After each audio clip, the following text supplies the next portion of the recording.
मंजू वर्मा, सहआचार्य, राजकीय कला महाविद्यालय सीकर। आज का अपना अध्ययन का विषय है 19वीं सदी में जापान का आधुनिकीकरण।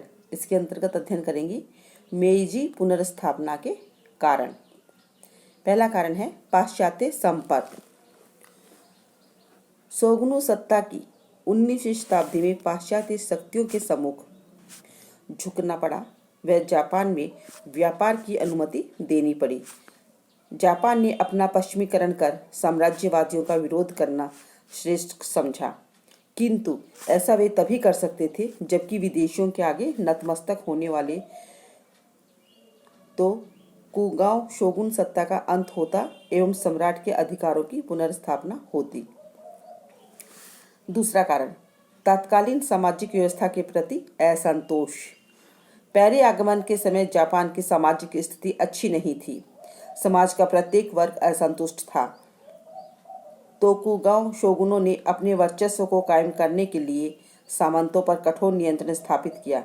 समाज के विकास हेतु प्रत्येक कार्य के लिए सामंतों को शोगुनों की अनुमति लेनी होती थी। वह सामंतों को प्रत्येक 2 वर्ष में 4 माह के लिए शोगुनों की राजधानी येंदो में रहना होता था, जिसे सामंत अपना अपमान समझते थे। आर्थिक दृष्टि से भी सामंतों का शोषण होता था। सामंत इस आर्थिक बोझ को कृषकों पर डालकर राहत की सांस लेने का प्रयत्न किया। अतः कृषक वर्ग परिवर्तन के पक्षपाती थे। नवीन व्यापारिक वर्ग बुद्धिजीवी वर्ग की व्यवस्थाओं में परिवर्तन का पक्षपाती था। 1715 ईस्वी में जापान का महान ऐतिहासिक ग्रंथ पूर्ण हुआ, जो कि 1851 ईस्वी में प्रथम बार प्रकाशित हुआ, जिसमें शोगुनों को सम्राट की शक्ति का अपहरणकर्ता चिन्हित किया गया। 1827 ईस्वी में शोगुनों का इतिहास पूर्ण हुआ, जिससे सम्राट के प्रति भक्ति का आह्वान किया गया। ऐसी स्थिति में मेइजी पुनर्स्थापना तो होनी ही थी। तीसरा कारण शोगुन सत्ता की निर्बलता। शोगुनों की शक्ति के निर्बल होते ही प्रांतीय सामंतों ने प्रांतों में अपनी स्वतंत्रता बढ़ानी प्रारंभ कर दी थी। पेरी के आगमन के समय तक असंतुष्ट सामंत वर्ग तोकुगावा शोगुन सत्ता के अंत के पक्षपाती हो गए।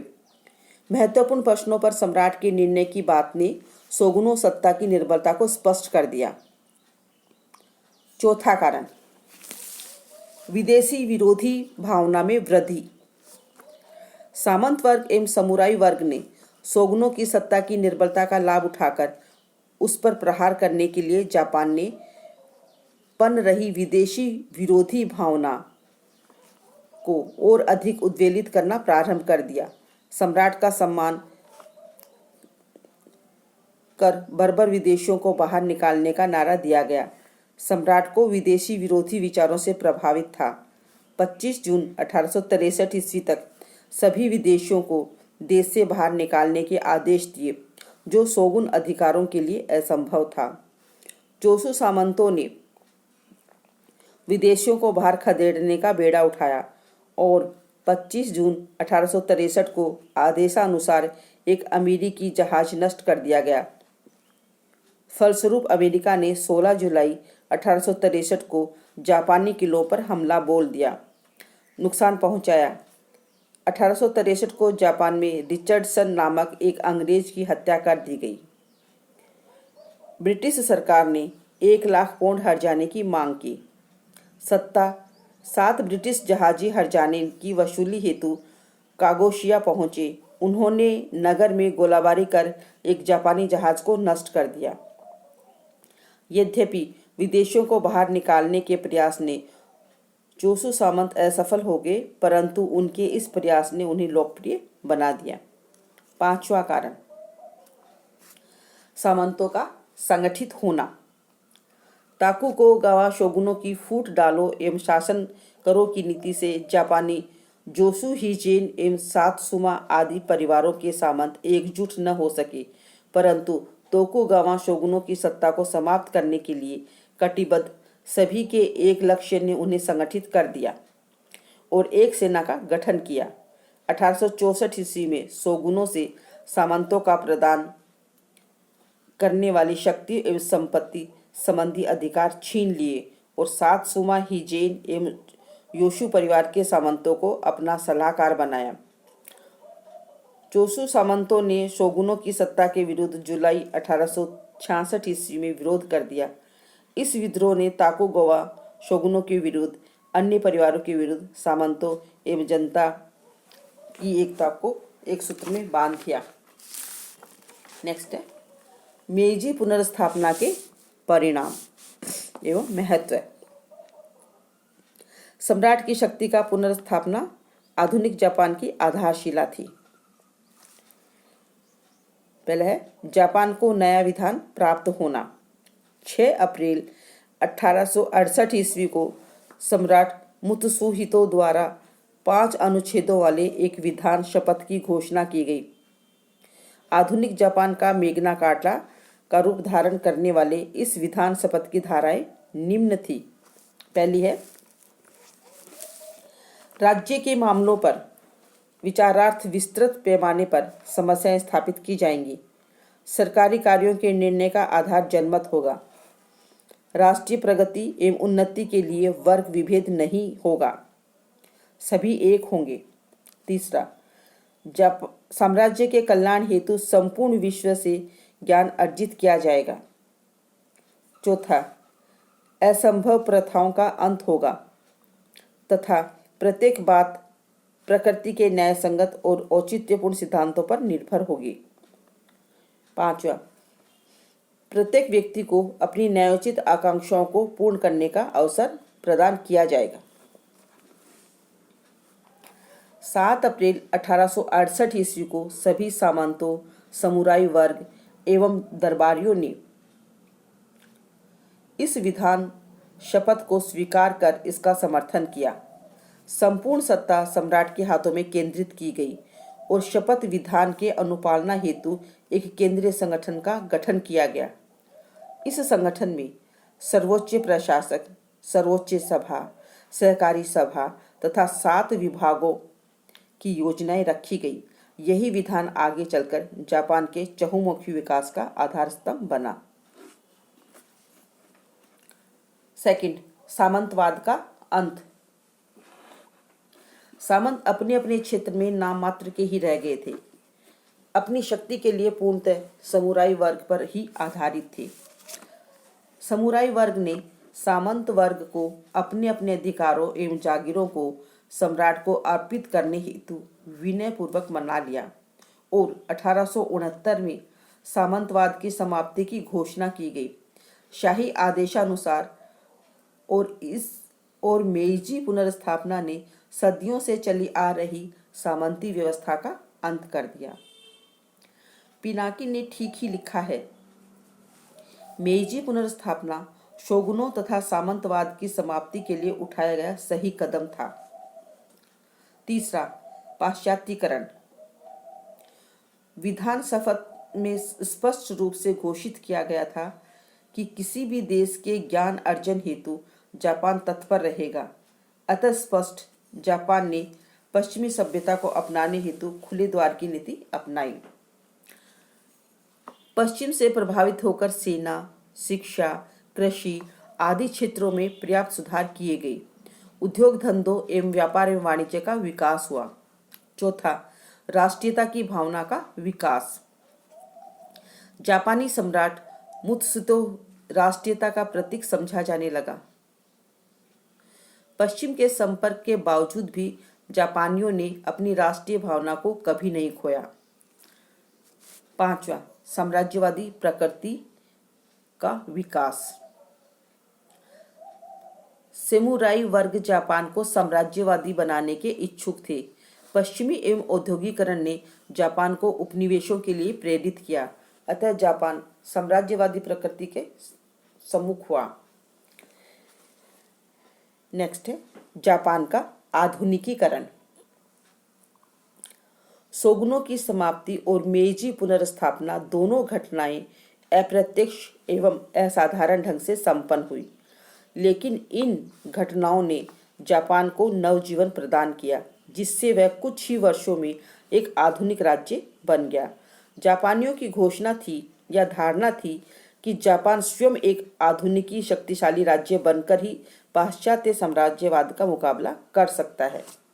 अतः जापान में देश के आधुनिकीकरण के लिए एक प्रबल आंदोलन प्रारंभ हो गया, जिसके फलस्वरूप देश के जीवन के प्रत्येक क्षेत्र में आमूल परिवर्तन हुए और जापान का कायाकल्प हो गया।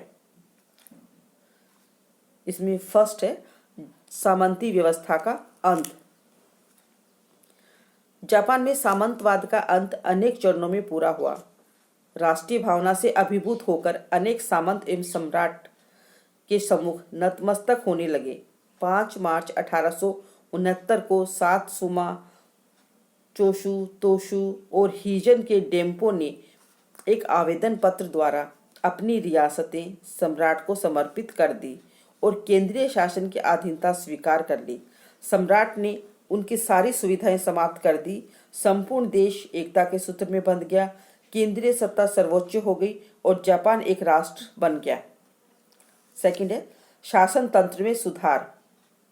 शासन तंत्र को सुदृढ़ करने के लिए प्रशासनिक ढांचे का गठन अत्यंत आवश्यक था। सम्राट का स्थान सर्वोच्च माना गया। प्रशासनिक सेवाओं का गठन सम्राट करता था। सैनिक व असैनिक पदों पर नियुक्तियां, वेतन व पदों से हटाना उसका अधिकार था। संधियों, युद्ध की घोषणा वही करता था। सेना का सर्वोच्च अधिकारी था। थर्ड है सेना का आधुनिकीकरण।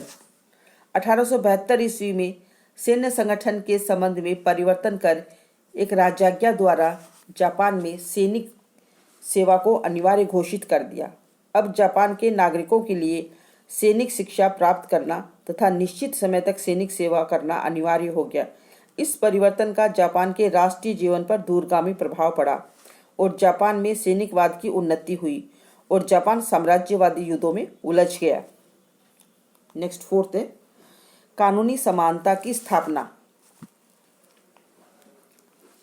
आरंभ में सामंतों को खुश करने के लिए सामंतों और सामान्य जनता के अधिकारों में भेद रखा गया था। सामंतों को अनेक विशेषाधिकार प्राप्त थे। मेइजी पुनर्स्थापना के बाद सामंती प्रथा की समाप्ति के साथ ही सामंतों को जन सामान्य की स्थिति में लाना अनिवार्य हो गया था, क्योंकि विशेषाधिकारों की स्थिति अधिक दिनों तक नहीं चल सकती थी। 1869 में सरकारी और व्यावसायिक नौकरियों पर से वर्ग विशेषक पाबंदियां हटा ली गई। 1871 ईस्वी में समाज के निम्न वर्ग को भी पूरी समानता दे दी। 1876 ईस्वी में एक कानून पारित कर तलवार रखने पर प्रतिबंध लगा दिया। अब ऐसा कोई कानूनी अधिकार नहीं रहा जो सामंतों को प्राप्त हो और सामान्य जनता को नहीं हो। औद्योगिक विकास। जापानी ये महसूस करते थे कि व्यवस्था के क्षेत्र में वे पाश्चात्य देशों की तुलना में बहुत पिछड़े हुए हैं और जब तक वे पर्याप्त आर्थिक विकास नहीं कर लेते तब तक पश्चिमी राज्यों का मुकाबला नहीं कर सकेंगे। इसीलिए जापान की सरकार ने औद्योगिक विकास की ओर पर्याप्त ध्यान दिया। यूरोप व अमेरिका से मशीनें मंगवाई गई और जापान में शीघ्र ही नए नए कारखाने स्थापित किए गए। 1870 ईस्वी में जापान में उद्योग मंत्रालय स्थापित किया गया, जिसने सरकारी उद्योग स्थापित किए तथा निजी उद्योगों की सहायता की। 1871 ईस्वी में मशीनों के पुर्जे और सामान बनाने का कारखाना, 1875 ईस्वी में सीमेंट का कारखाना, 1876 ईस्वी में कांच का कारखाना, 1878 ईस्वी में सफेद ईंटों के कारखाने चालू किए गए। सातसुमा की रियासतों में 1868 ईस्वी में सबसे पहले कपड़े का कारखाना स्थापित हुआ। 1870 ईस्वी में होन्शु में सर्वप्रथम रेशम लपेटने की मशीन लगाई गई। इस प्रकार कुछ ही वर्षों में जापान में औद्योगिक क्रांति प्रारंभ हो गई। 1872 ईस्वी में जापान में सर्वप्रथम रेल लाइनों का निर्माण शुरू हुआ। 1894 ईस्वी तक संपूर्ण देश में रेल लाइनों का जाल बिछाया गया। 1868 ईस्वी में जापान में सर्वप्रथम तार लाइनें लगाई गई। 1873 ईस्वी में जापान में एक नेशनल बैंक की स्थापना हुई और 1880 ईस्वी तक जापान में 150 से भी अधिक बैंक स्थापित हो गए। 1885 ईस्वी में बैंक ऑफ जापान की स्थापना की गई। 1873 ईस्वी में एक खान विभाग की स्थापित की गई। 1880 ईस्वी तक सरकार की ओर से 8 और कोयले की खानें चालू की गई थी। 1881 ईस्वी में सरकार ने एक लोहे की खान चालू की गई और तथा सोने और चांदी की खानों का धंधा अपने हाथों में ले लिया गया। नेक्स्ट है कृषि संबंधी सुधार। 1868 ईस्वी के बाद जापान में केवल औद्योगिक विकास ही नहीं हुआ बल्कि कृषि में भी अभूतपूर्व सुधार हुआ। सामंती प्रथा की समाप्ति से किसानों की स्थिति में सुधार हुआ। 1872 ईस्वी में किसानों का उनके खेतों पर स्वतंत्र स्थापित हो गया। पैदावार बढ़ाने के वैज्ञानिक तरीकों से किसानों को खेती करना सिखाया गया। मेइजी पुनर्स्थापना ने जापान को आधुनिक पूंजीवाद का स्वर्ग बना दिया गया। नेक्स्ट शिक्षा में सुधार, ये आपको अगले अध्ययन में बताया जाएगा।